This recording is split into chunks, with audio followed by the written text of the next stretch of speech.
दोस्तों, अभी आपने देखा है कि दिल्ली में जंतर मंतर में बच्चों के साथ किस तरह से हिंसा फैलाई जा रही है।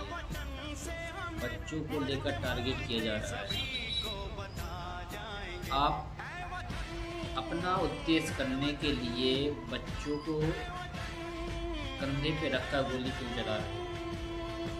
जो विपक्ष पार्टियां हैं वो स्टूडेंट के कंधे पे रखकर बंदूक चला रही है, जबकि ऐसा करना अपराध माना जाता है। लेकिन हमारे बच्चों के साथ जिस तरह से पुलिस प्रशासन ने बर्ताव किया है, आपने वीडियो देखी होगी कि किस तरह से बच्चों के साथ। अब देखिए दिल्ली में जो हुआ, क्या उसमें कोई टीएमसी के लोगों ने पाप किया है?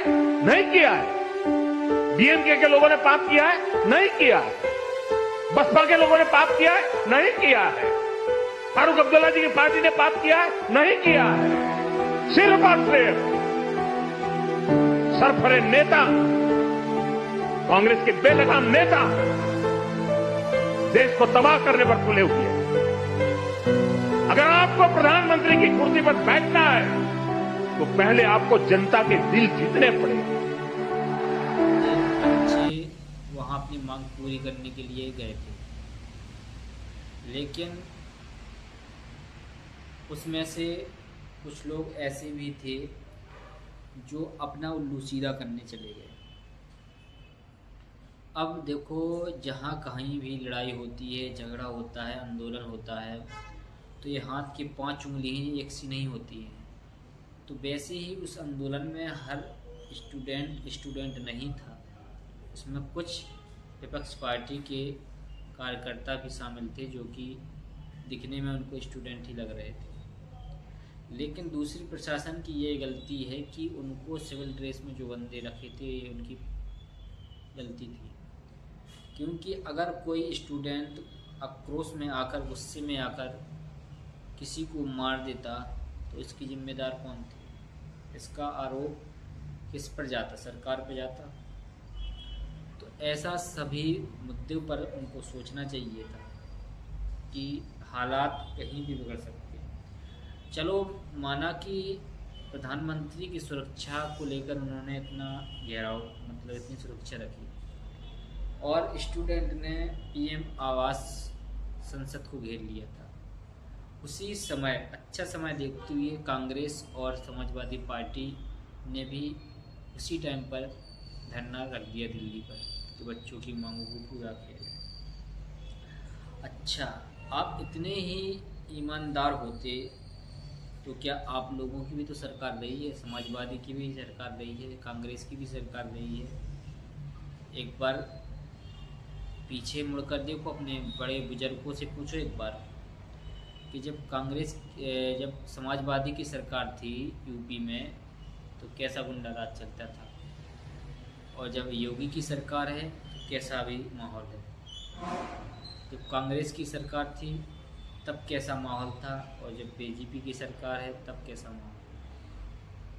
मैं ये नहीं बोलता हूँ कि आप कांग्रेस का सपोर्ट करो, मैं ये नहीं बोलता हूँ आप बीजेपी का सपोर्ट करो या समाजवादी का सपोर्ट करो। आप अपने हक का सपोर्ट करो। आप पैसे कमाना चाहते हो तो कम से कम अपनी इंसानियत को तो मत बेचो, अपनी इंसानियत को तो बचा के रखो ना। कुछ लोग पैसों के चंद लालच में आकर अपने पराये सब भूल जाते हैं। तुम किसी की चापलूसी करते हो, आगे पीछे घूमते हो और 4 लोगों को नुकसान पहुंचाते हो। इसमें आपको अभी नहीं तो कुछ दिन बाद इसका परिणाम तो मिलेगा, ऊपर वाला देगा ना उसका परिणाम।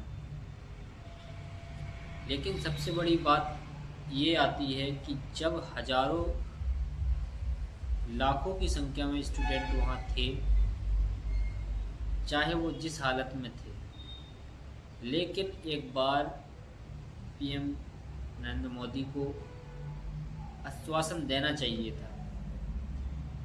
वो भारत के प्रधानमंत्री हैं, उनका कर्तव्य बनता है कि बच्चों को आश्वासन दें। और रही बात स्टूडेंट की मांग की कि धर्मेंद्र प्रधान को इस्तीफा देना चाहिए।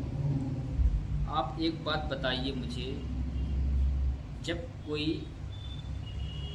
Metro train, bullet train, Vande Bharat का उद्घाटन होता है, संचालन होता है, तब हरी झंडी कौन दिखाता है? पीएम नरेंद्र मोदी। उसका श्रेय वो अपने आप खुद लेते हैं।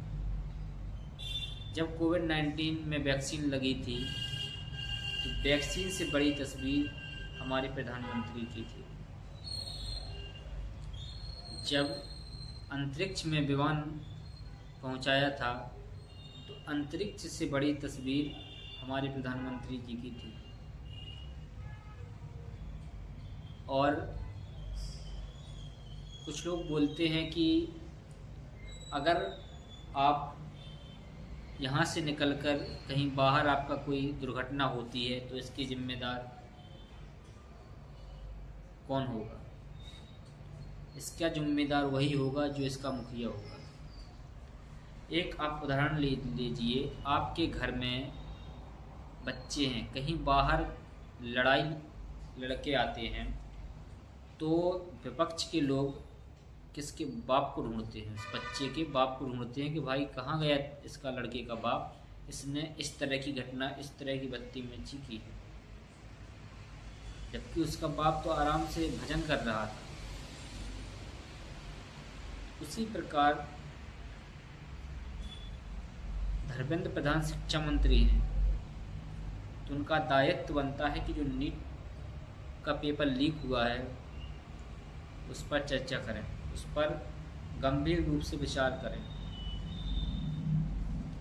अगर ट्रेन पर बैठे यात्री ये महसूस करते हैं कि हम सुरक्षित हैं, वो अगर ट्रेन पलटती है तो इसका जिम्मेदार रेल मंत्री रहेगा, परिवहन मंत्री रहेगा।